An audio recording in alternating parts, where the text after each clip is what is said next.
Je donne la parole au représentant du Burundi. Je vous remercie, Monsieur le Président. Monsieur le Président, je voudrais d'abord féliciter la Slovénie pour sa présidence du mois et pour avoir mis ce briefing sur la MONUSCO à l'agenda du Conseil de sécurité.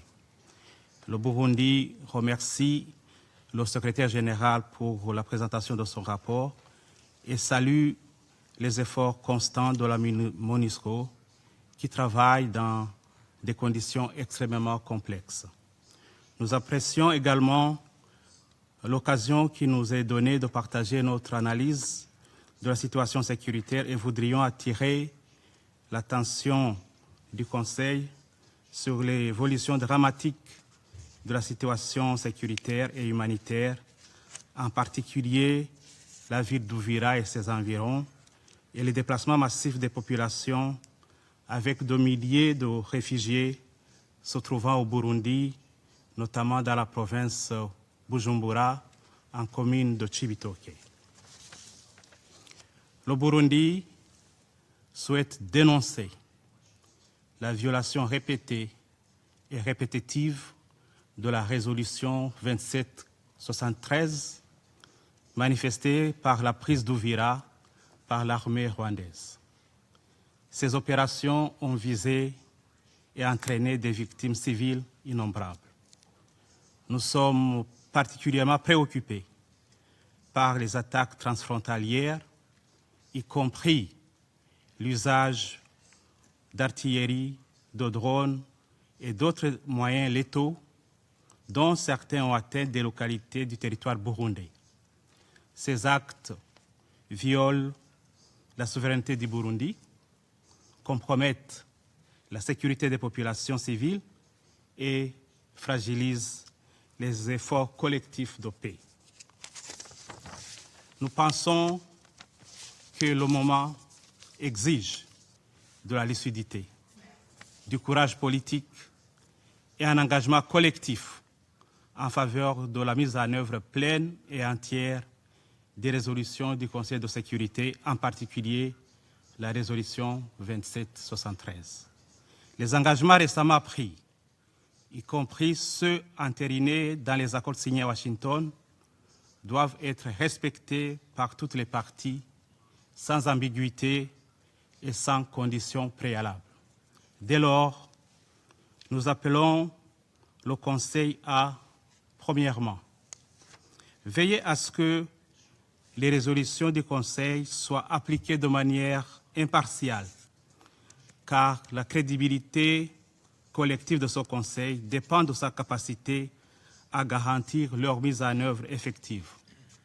La pertinence et la crédibilité de la MONUSCO sont en jeu.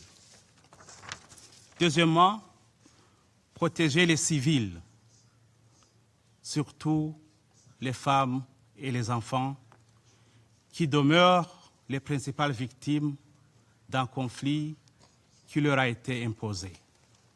Nous appelons le Conseil, troisièmement, à plaider pour une assistance humanitaire d'urgence face à la dégradation de la situation humanitaire et au manque criant des moyens aux agences du système des Nations Unies pour répondre aux besoins élémentaires des réfugiés installés à Gatumba et à Cibitoke.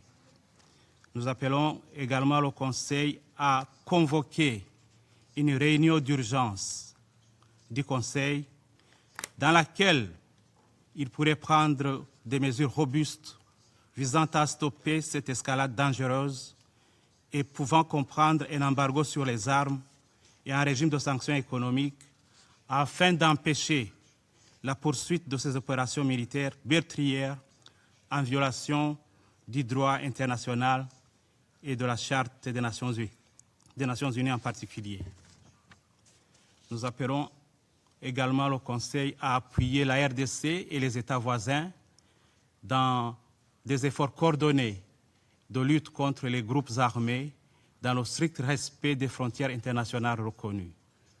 Nous appelons enfin le Conseil à renforcer son soutien aux mécanismes régionaux de vérification et de suivi afin de documenter les violations, prévenir l'escalade et reconstruire la confiance. Par ailleurs, le Burundi souhaiterait informer cet auguste Conseil qu'il a pris très au sérieux le message des bombes envoyées à partir du Rwanda le 4 décembre sur le sol burundais,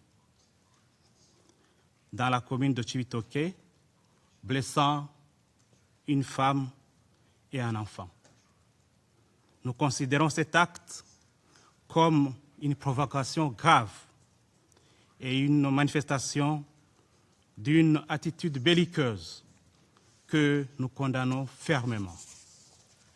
Je tiens à être clair, la retenue a des limites.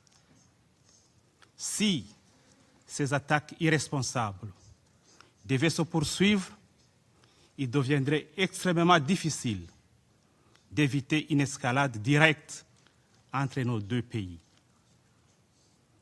Le Burundi ne pourra pas tolérer des violations répétées de son intégrité territoriale et se réserve le droit de faire usage de la légitime défense conformément à l'article 51 de la Charte des Nations Unies.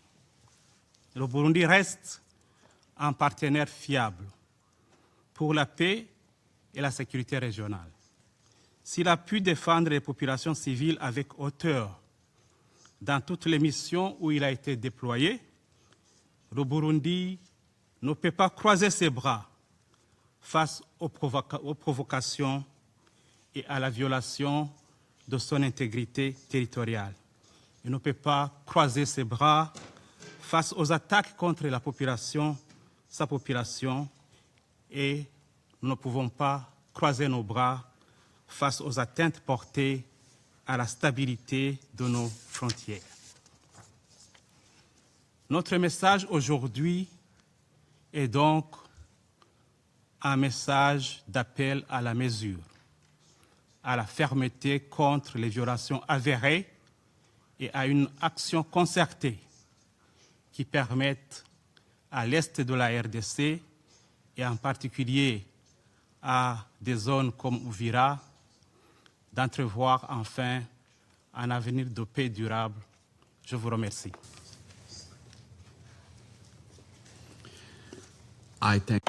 Je remercie le représentant du Burundi de sa déclaration.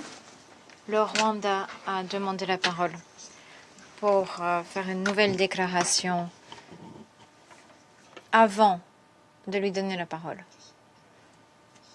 Je tiens juste à dire que je ne veux pas prolonger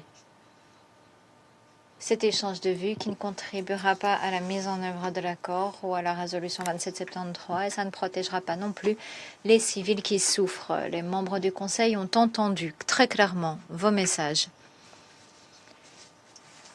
Je vous demanderai par conséquent de ne prendre qu'une fois la parole. La parole est à vous. Merci, Monsieur le Président. Loin de moi l'intention de prolonger nos délibérations. Je tiens à préciser que nous ne livrons pas la guerre à la République du Burundi et nous n'avons nullement l'intention de le faire. Au contraire, il y a eu une attaque du territoire du Burundi contre la zone de Bugarama au Rwanda et dans certaines régions de la RDC avec des réfugiés qui sont arrivés au Rwanda. Je pense d'ailleurs que le HCR est déjà saisi de la situation. Je tenais juste à apporter cette précision. Je remercie le représentant du Rwanda de sa déclaration. Il n'y a pas d'autres demandes de parole. J'invite les membres du Conseil de sécurité à passer à des consultations officieuses afin de poursuivre l'examen de la question. La séance est levée.